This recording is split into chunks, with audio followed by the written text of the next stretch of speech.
아침에 나로 주의 인자한 말씀을 듣게 하소서. 성도 여러분 안녕하세요. 목요일입니다. 오늘도 하나님의 사랑이 여러분들의 삶의 자리에 가득하기를 간절히 소망합니다. 말씀 한 국 봅니다. 민수기 33장 50절부터 56절까지의 말씀을 봉독해 드립니다. 여리고 맞은편 요단 강가 모압 평지에서 여호와께서 모세에게 말씀하여 이르시되 이스라엘 자손에게 말하여 그들에게 이르라. 너희가 요단 강을 건너 가나안 땅에 들어가거든 그 땅의 원주민을 너희 앞에서 다 몰아내고 그 새긴 석상과 부어 만든 우상을 다 깨뜨리며 산당을 다 헐고 그 땅을 점령하여 거기 거주하라. 내가 그 땅을 너희 소유로 너희에게 주었음이라.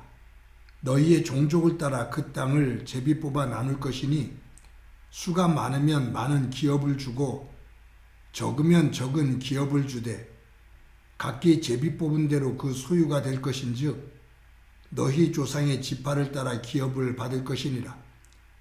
너희가 만일 그 땅의 원주민을 너희 앞에서 몰아내지 아니하면 너희가 남겨둔 자들이 너희의 눈에 가시와 너희의 옆구리에 찌르는 것이 되어 너희가 거주하는 땅에서 너희를 괴롭게 할 것이요 나는 그들에게 행하기로 생각한 것을 너희에게 행하리라.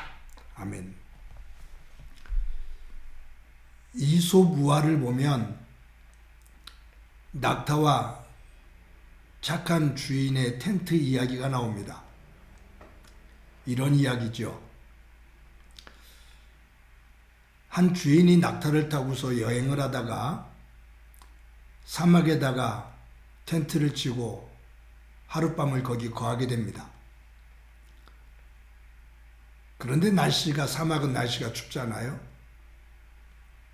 낙타가 그 텐트 안으로 얼굴을 들여밀면서 바깥의 날씨가 너무 추우니 내 코만이라도 이 천막 안으로 텐트 안으로 넣게 허락해달라고 주인에게 간청을 합니다.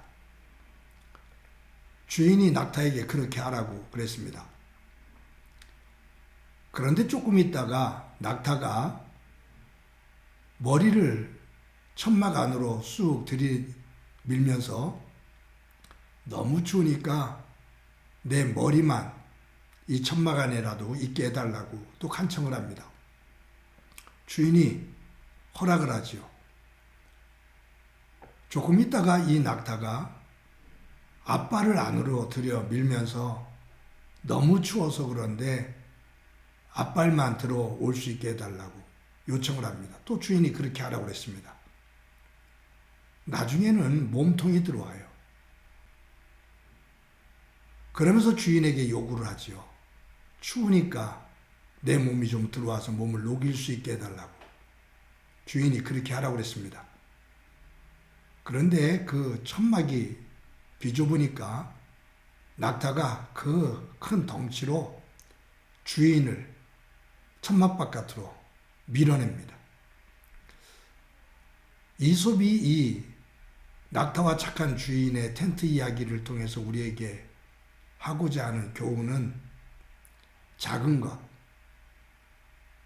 악한 것을 작은 것 하나라도 허용하기 시작하면 그것으로 끝나는 것이 아니라 조금씩 그것은 자리를 잡고 결국은 내 자리를 차지하게 된다라는 거예요. 하나님은 모세와 이스라엘 백성들에게 이제 가나안 땅에 곧 들어가게 될 것인데 가나안 땅에 들어가면 거기에 머물고 있는 모든 거주민들을 다 몰아내라 라고 말씀합니다. 그리고 거기에 세워진 모든 우상들을 다 제거하고 부숴라 라고 말씀하셔요. 우리가 이 말씀을 잘못 이해하면 하나님이 굉장히 잔인한 분으로 오해를 하게 됩니다. 가나안 땅에 머물고 있는 사람들을 다 진멸해라 라는 말씀으로 받아들이면, 그렇게만 생각을 하면 하나님은 참으로 잔인한 하나님이시다. 어떻게 거기에 살고 있는 사람들을 이렇게 진멸하게 하시지? 라고 생각을 할 거예요. 근데 저는 이 말씀을 대하면서 하나님께서 거기 거하는 거주민들을 다 몰아내라 라고 말씀하시는 것은, 그 의미는 너희들이 가나안 땅에 들어가면 그 가나안 사람들이 우상을 섬기면서 또 우상을 곳곳에 세워두었는데, 그들과 함께 우상을 섬길 수 있는 빌미를 주지 마라. 절대로 우상을 섬기지 마라. 우상을 섬기는 이들과 함께 하지 마라. 그 말이에요. 즉, 악이 자리 잡을 수 있는 토대를 만들지 마라. 그 우상을 섬기는 이들과 결을 달리해라. 너희들은 내 백성이니 나 여호와 하나님을 믿고 섬기며 나 하나님을 중심으로 너희들이 머무는 이 터전을 하나님의 통치가 이루어지는, 온전하게 하나님의 통치가 이루어지는, 하나님의 말씀이 지배하는 곳이 되어야 된다, 그 말이에요. 하나님의 온전한 통치가 이루어졌던 것이 에덴이죠. 그곳에 사탄이 들어와서 아담을 유혹을 합니다. 그 불순종의 씨앗을 뿌려요. 그것을 수용하기 시작했을 때 거기에는 하나님의 심히 좋았더라라고 말씀하신 그 질서가 깨어집니다. 결국 그곳에서 추방됩니다. 하나님이 이스라엘 백성들에게 가나안 땅을 주신 것은 머물 수 있는 공간만을 주신 것이 아니라, 그 공간이, 가나안 땅이라는 이 공간이 하나님의 말씀으로 온전하게 통치가 이루어지는 하나님 나라, 그 형태가 되어야 된다. 그 내용이 되어야 된다, 그 말이에요. 우상이 세워지고 또 세상에 악이 득실되는 그러한 곳이 되어서는 안 된다. 빌미를 주지 마라, 그 말이에요. 여러분, 우리가 살다 보면 악은, 죄는 빨리 전염이 됩니다. 아이들을 키울 때 보면 욕을 가르쳐 주지도 않고 욕을 배우지도 못하게 하는데, 아이들과 어울리기 시작하면 욕을 쉽게 배워요. 나쁜 짓에는 귀가 빨리 열리고 눈이 빨리 봅니다. 그것으로 몸이 빠르게 움직입니다. 그런데 선한 일에는 귀에 들어오지 않고 눈에 보이질 않아요. 그것을 행하려면 굉장히 더딥니다. 죄와 악은 누룩처럼 순식간에 번집니다. 그런데 하나님의 선, 하나님의 거룩은 그렇지를 못해요. 이것이 인간이 가지고 있는 죄의 속성입니다. 하나님은 인간의 죄의 속성을 아시고 계셔요. 너희들이 조금만 방심하면, 너희들이 조금만 빈틈을 보이면 악은 그곳으로 헤집고 들어와 뿌리를 내리고 쓴뿌리가 되어지고 결국은 너의 옆구리를 찌르는 가시가 될 거다.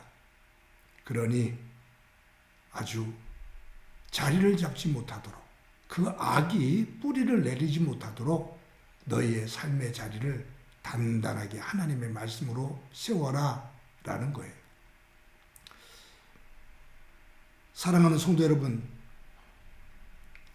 죄가 자리를 잡기 시작하면 나의 삶의 자리에, 또 내 생각 속에 죄가 자리를 잡기 시작하면 그 죄는 어김없이 가시를 냅니다. 눈을 찌르는 가시가 됩니다. 내 허리를 찌르는 가시가 됩니다. 죄가 들어와서 자리를 잡고 그 열매가 선한 것이 맺혀지는 것이 없어요. 죄는 악한 열매를 맺습니다. 결국은 눈물과 고통을 만들어냅니다. 하나님은 그 싹을 잘라라. 그 빈틈을 주지 말아라. 그 말입니다. 오늘도 저와 여러분이 하루를 살아갑니다.